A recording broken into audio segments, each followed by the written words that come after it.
நண்பர்கள் அனைவருக்கும் வணக்கம்.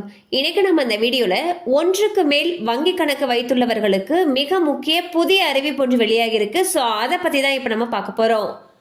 இன்றைய காலகட்டங்களில் பொதுமக்கள் பலர் 3 முதல் 4 சேமிப்பு கணக்குகளை வைத்திருக்கிறார்கள்.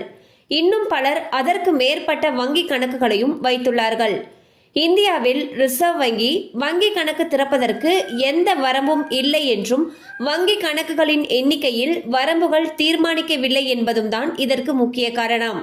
இன்றைய நடைமுறையில் வங்கி கணக்கு என்பது டிஜிட்டல் பரிவர்த்தனையில் முதன்மையான ஒன்றாக இருக்கிறது. அதோடு அரசினால் வழங்கப்படும் சலுகைகளை பெறுவதற்கும் பணத்தை சேமிப்பதற்கும் வங்கி கணக்கு கட்டாயம் தேவை. இதைத் தொடர்ந்து தனியார் அலுவலகங்களில் வேலை செய்யக்கூடிய ஊழியர்கள் சம்பள வங்கி கணக்கு என்ற வகையில் கணக்கு வைத்திருக்கின்றனர். தற்பொழுது ஒருவர் எத்தனை வங்கி கணக்கு வைத்திருக்கலாம் என்றும் ஒன்றுக்கும் மேற்பட்ட வங்கி கணக்கு வைத்திருந்தால் அதற்கான விதிமுறைகள் குறித்தும் தகவல் வெளியாகியுள்ளது.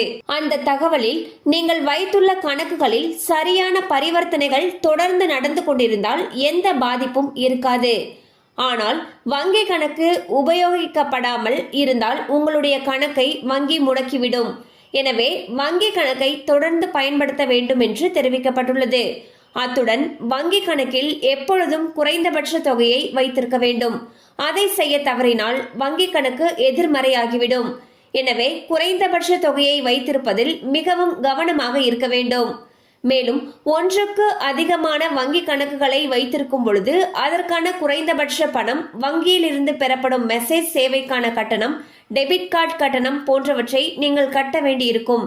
எனவே தேவையான கணக்குகளை மட்டும் வைத்துக் கொள்வது மிகவும் நல்லது என்பது குறிப்பிடத்தக்கது.